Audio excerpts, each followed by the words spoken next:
Welcome to NSTV news. నా పేరు ప్రతిభ. బులెటిన్లో ముందుగా హెడ్లైన్స్ చూద్దాం. కాకినాడ జిల్లా పిఠాపురం సంక్రాంతి సంబరాల్లో Pithapuram MLA, AP deputy CM Rathalapeta Indiranagar Agraharam దళితులు గంజాయి అమ్ముతున్నారని దళితులను కించపరుస్తూ వేసిన నింద 2 నెలలు గడుస్తున్నా ఇంతవరకు క్షమాపణ చెప్పలేదని ఈ నెల 14వ తేదీన జనసేన ఆవిర్భావ దినోత్సవం సభ పిఠాపురం రూరల్ చిత్రాడ గ్రామానికి విచ్చేయనున్న సందర్భంగా చేసిన వ్యాఖ్యలను వెనక్కి తీసుకోవాలని, దళితులకు క్షమాపణ చెప్పాలని స్థానిక రథాలపేట అంబేద్కర్ సెంటర్లో పివి రావు మాల మహానాడు పట్టణ అధ్యక్షులు వెల్లంగి వెంకటేష్ ఆధ్వర్యంలో నిరసన కార్యక్రమం చేపట్టారు. దళిత నాయకులు ముందుగా అంబేద్కర్ విగ్రహానికి పూలమాల వేసి అనంతరం కొవ్వొత్తుల నిరసనలు చేపట్టారు. రాష్ట్ర ఉప ముఖ్యమంత్రి పదవిలో ఉండి పవన్ కళ్యాణ్ గారు దళితులను గంజాయి స్మగ్లర్గా చిత్రీకరించడం సమంజసం కాదని, గంజాయి స్మగ్లర్గా బురద చల్లి 2 నెలలు నిండినా ఇంతవరకు ఆ విషయం మీద క్షమాపణ చెప్పకపోవడంతో 14న పిఠాపురం వస్తున్న సందర్భంగా దళితులకు క్షమాపణ చెప్పాలని, లేని పక్షంలో గ్రామాల వారీగా, జిల్లాల వారీగా రాష్ట్ర స్థాయిలో ఉద్యమం బలోపేతం చేస్తామని హెచ్చరించారు.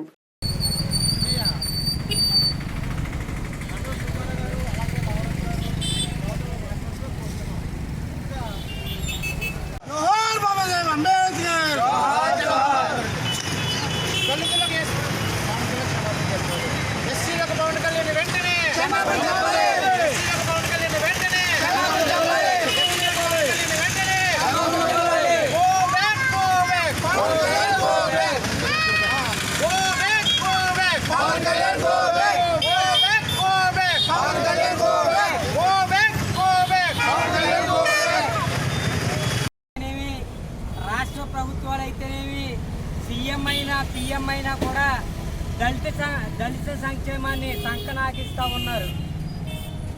ఇవాళ గత ప్రభుత్వంలో 28 సంక్షేమ పథకాలు రద్దు చేస్తే ఆనాడు నుంచి కూడా పెద్ద రద్దంతం చేస్తే ఈనాడికి కూడా ఆ సంక్షేమ పథకాలు అమలులోచుకోలేని పరిస్థితి మనం చూస్తూ ఉన్నాం.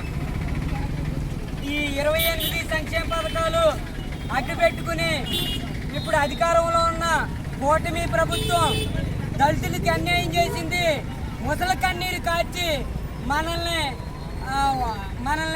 ఓట్లకు వాడుకుని, వాళ్ళ ప్రచారానికి వాడుకుని ఈ సంక్షేమ పథకాలు 9 నెలలైనా కూడా దాని మీద మాట్లాడకపోగా బడ్జెట్ విషయంలో కూడా కేటాయింపులు చేయడంలో వివక్షత చూపించడం జరిగింది. మనం దళిత సంఘాలుగా, దళిత నాయకులుగా, దళిత బిడ్డలుగా మనం ఆగ్రహవర్ణాలకి, ఈ పెత్తందారులకి, రాజకీయ పార్టీలకి, ప్రచారాలకి, జెండాలు మోయడానికి, ఓట్లు వేయడానికే పనికొస్తున్నాం తప్ప మన సంక్షేమం, మన హక్కు, మన రిజర్వేషన్ ఏంటన్నది కూడా పట్టించుకోకుండా ఇవాళ అవసరాలకు వాడుకుంటున్నారు తప్ప మనకి అవసరమైన ఈ అమలు చేయడంలో పాలక వర్గాలు వెనకంజ వేస్తూ ఉన్నాయి. ఇవాళ నిండు సభలో పవన్ కళ్యాణ్ గారు ఈ దళితుల మనోభావాలు ఏమవుతాయి అన్నది కూడా ఆలోచించకుండా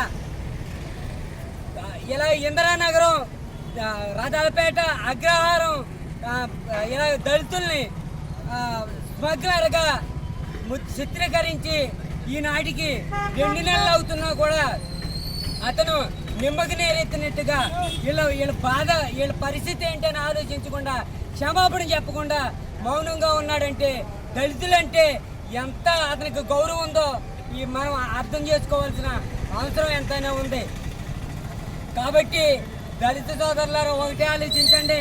మన ఎలక్షన్లో ఒక సారా సీసాకు బిర్యానీ ప్యాకెట్కు లోబడిపోయి ప్రచారాలకు వెళ్తున్నాం. వీళ్ళ బతుకులు ఇంతే కదా, ఆ టైంలో ఎలాగో వినియోగించుకుంటే మనకి అది సరిపోద్దని పాలకులు ఒక అంచనాకు వచ్చేసారు. కాబట్టి మనం తెలుసుకోవాలి, ఇవాళ పవన్ కళ్యాణ్ గారు క్షమాపణ చెప్పే వరకు దళిత సంఘాలుగా మనం పట్టు వేయకూడదని ఈ సందర్భంగా తెలియజేస్తా ఉన్నాం. ఇదే పవన్ కళ్యాణ్ గారు మన రాష్ట్ర దళిత సంఘాలు రాష్ట్ర కార్యవర్గం ఏదైతే ఉందో హైదరాబాద్లో మీటింగ్ పెట్టి కొణిదెల ఫ్యామిలీ గంజాయి ఆంధ్ర రాష్ట్రానికి సప్లై చేస్తుందంటే ఆ పవన్ కళ్యాణ్ గారు ఒప్పుకుంటారు? ఇవాళ పిఠాపురాన్ని వేసి 2 నెలలు అవుతున్నా కూడా క్షమాపణ చెప్పలేదంటే ఇవాళ హైదరాబాద్ వెళ్ళి మనం ఆంధ్రప్రదేశ్కి సప్లై చేస్తుందని అంటే ఆయనకి ఎంత బాధగా ఉంటుందో ఇవాళ పిఠాపురాన్ని మనకి అంతే బాధగా ఉంటుంది. తెలుసుకోవాలి. దీని మీద ఉద్యమం ఆగిపోయింది అనుకోకూడదు. భారీ స్థాయిలో ఉద్యమం చేపడతాం. 14వ తారీఖున మా పవన్ కళ్యాణ్ గారు ఆవిర్భావ దినోత్సవంకి వస్తున్నారు కనుక క్షమాపణ చెప్పకపోతే భారీ స్థాయిలో ఉద్యమం చేస్తామని ఈ సందర్భంగా తెలియజేస్తా ఉన్నాం. ఇది పవన్ కళ్యాణ్ గారు తీర్థయాత్రలకి ఇలాగా పార్టీ ఫంక్షన్ చేయడానికి వస్తున్నారు కానీ పిఠాపురం ప్రజలు అవసరం ఆయనకి పట్టని అవసరంగా ఉంది. అందుకని పిఠాపురం ప్రజలు, పిఠాపురం దళిత సంఘాలు సత్తా తెలియాలంటే మనం అందరం ఏకతాటిగా వచ్చి పోరాడవలసిన అవసరం ఉందని ఈ సందర్భంగా తెలియజేస్తూ నాకు ఈ అవకాశం ఇచ్చిన సోదరులందరికీ హృదయపూర్వక ధన్యవాదాలు తెలియజేద్దాం.